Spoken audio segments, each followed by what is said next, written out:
Apa yang sebenarnya disembunyikan di taman rahasia milik orang tua bijak itu? Di sebuah desa yang damai, hiduplah seorang pria tua bernama Elias. Semua orang di desa tahu ia punya sebuah taman yang misterius dan indah. Tapi anehnya, tak seorang pun pernah melihatnya. Mereka hanya bisa membayangkan dari cerita-cerita yang beredar. Kabarnya, taman itu penuh dengan bunga-bunga yang bersinar dalam gelap dan hewan-hewan yang berbicara bahasa manusia. Namun, setiap kali ada yang bertanya, Elias hanya akan tersenyum dan berkata, taman itu hanya akan menunjukkan dirinya pada mereka yang pantas. Di antara penduduk desa, ada seorang gadis muda bernama Lily.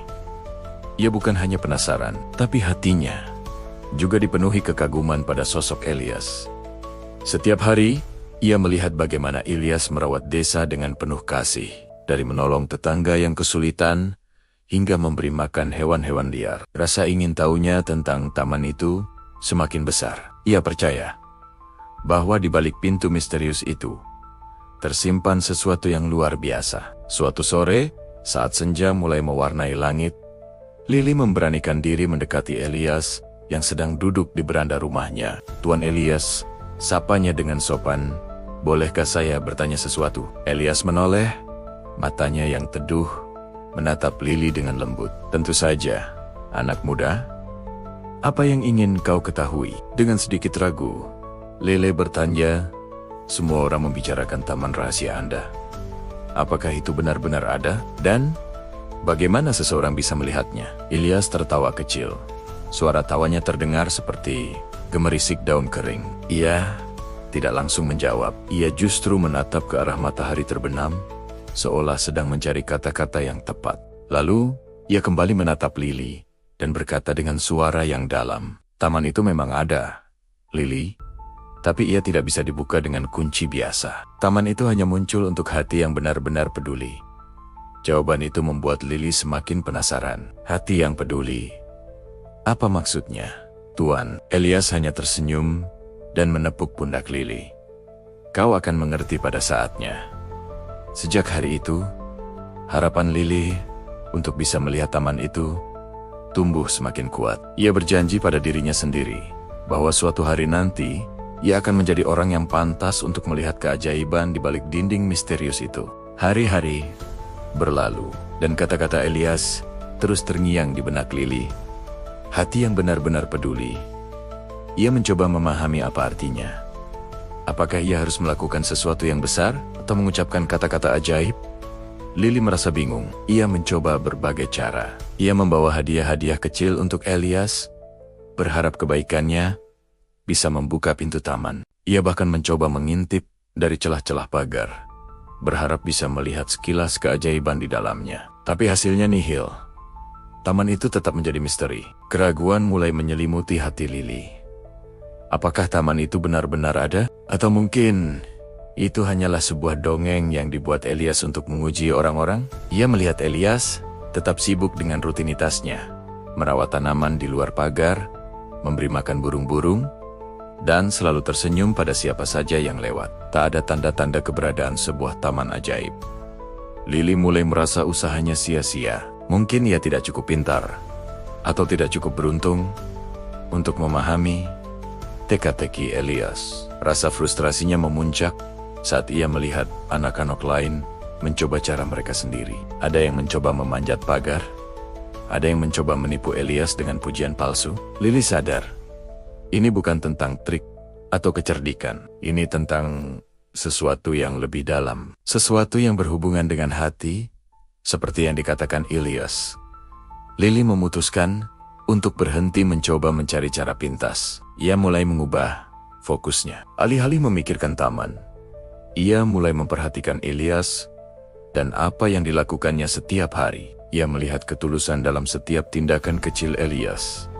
Ia melihat sukacita di mata Elias saat membantu orang lain. Sesuatu di dalam diri Lily mulai berubah. Ia tidak lagi terobsesi dengan taman, melainkan terinspirasi oleh kebaikan Elias. Perlahan, tanpa disadarinya, Lily mulai mengikuti jejak Elias.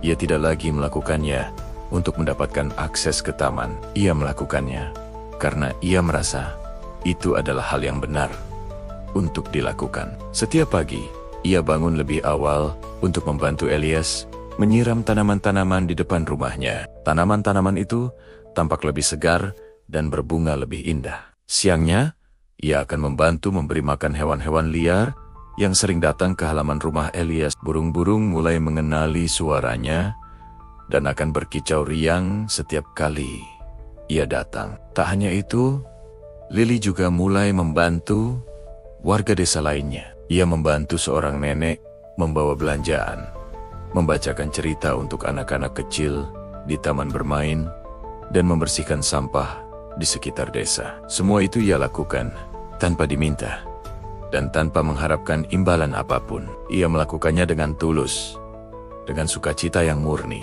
Ia menemukan kebahagiaan dalam memberi, sebuah perasaan yang belum pernah ia rasakan sebelumnya. Ia merasa hatinya lebih ringan dan damai. Namun, meski ia telah melakukan begitu banyak kebaikan, taman rahasia itu tetap tidak muncul. Pintu kayu di halaman belakang rumah Elias tetap tertutup rapat, seolah tak peduli dengan semua usahanya. Lily mulai merasa lelah. Ia menatap tangannya yang kotor karena tanah dan merasakan sedikit keputusasaan.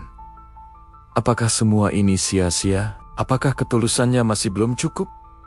Ia mulai mempertanyakan dirinya sendiri. Mungkin ia memang tidak pantas. Perasaan kecewa itu semakin dalam. Lily duduk di bawah pohon, memandangi pintu misterius itu dengan tatapan kosong. Ia merasa telah memberikan segalanya, tetapi apa yang ia harapkan tak kunjung datang. Ia hampir menyerah. Ia berpikir, mungkin taman itu hanyalah sebuah legenda, sebuah cerita indah yang tidak nyata. Mungkin Elias hanya ingin memberinya pelajaran tentang kebaikan, dan taman itu sendiri tidak pernah ada. Air mata mulai menggenang di pelupuk matanya.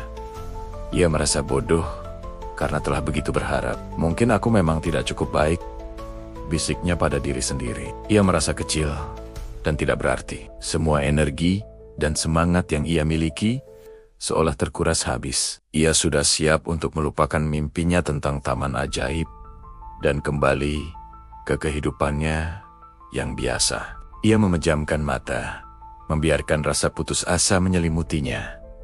Tiba-tiba, ia merasakan sebuah sentuhan lembut di bahunya. Ia membuka mata dan melihat Elias berdiri di sampingnya, dengan senyum teduh yang sama seperti biasanya. Di tangannya, Elias memegang sebuah kunci tua yang berkarat. Kunci itu terlihat sangat kuno, seolah sudah ada sejak ratusan tahun yang lalu. "Kamu sudah mendapat kepercayaan taman itu, Lily," kata Elias dengan suara lembut. "Selama ini, kamu tidak lagi mencari taman, kamu merawatnya." Lily menatap kunci itu dengan bingung. "Merawatnya? Tapi saya bahkan belum pernah masuk ke dalamnya." Elias menunjuk ke sekeliling mereka. "Lihatlah tanaman yang kamu siram setiap hari. Dengarkan kicauan burung yang kamu beri makan. Rasakan senyum orang-orang yang kamu bantu. Semua itu adalah bagian dari taman. Taman ini tumbuh dari kepedulian dan kebaikan, bukan dari rasa ingin tahu semata." Elias selalu memberikan kunci itu pada Lily. Saat Lily memegangnya, ia merasakan kehangatan yang aneh menjalar di telapak tangannya. Elias kemudian menuntunnya ke sebuah bagian dinding yang tertutup tanaman merambat, yang selama ini tidak pernah Lily perhatikan. Di baliknya, ada sebuah pintu kecil yang tersembunyi, yang bentuk lubang kuncinya cocok dengan kunci di tangannya. Dengan tangan gemetar, Lily memasukkan kunci itu ke lubang kunci.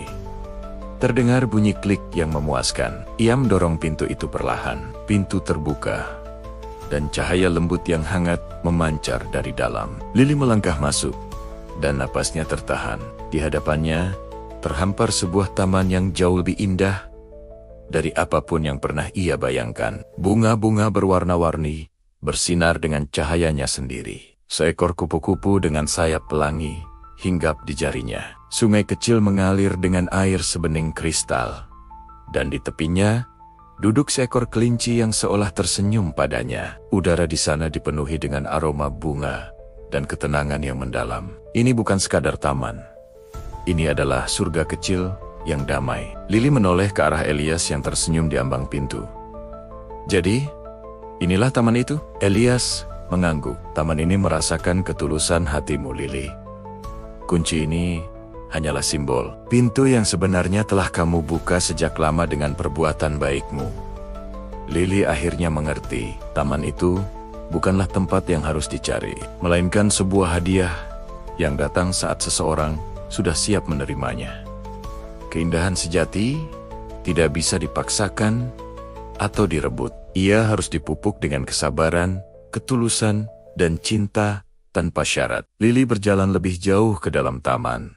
Hatinya dipenuhi rasa syukur dan kebahagiaan yang tak terhingga. Ia tidak lagi hanya melihat taman itu, ia telah menjadi bagian darinya. Cerita Lily dan Taman Rahasia ini mengajarkan kita sebuah pelajaran yang sangat berharga. Kadang, sesuatu yang paling indah dalam hidup tidak akan muncul hanya karena kita mencarinya dengan penuh semangat. Sebaliknya, hal itu akan datang kepada kita ketika kita telah tumbuh menjadi pribadi yang pantas untuk menemukannya. Sama seperti Taman Elias yang hanya mekar untuk hati yang tulus. Pintu-pintu kesempatan dan keajaiban dalam hidup kita seringkali terkunci rapat. Kunci untuk membukanya bukanlah kekuatan, kekayaan, atau kecerdikan. Kuncinya adalah kebaikan. Kebaikan yang tulus, yang dilakukan tanpa mengharapkan balasan, adalah kekuatan terbesar yang kita miliki. Ia mampu membuka pintu yang tak bisa dibuka oleh kekuatan apapun. Jadi, jangan pernah lelah untuk berbuat baik, sekecil apapun itu. Karena kita tidak pernah tahu kebaikan mana yang akan menumbuhkan taman rahasia di dalam hidup kita sendiri. Terima kasih sudah menonton. Jangan lupa untuk subscribe dan bagikan cerita ini jika kamu merasa terinspirasi. Sampai jumpa di video berikutnya.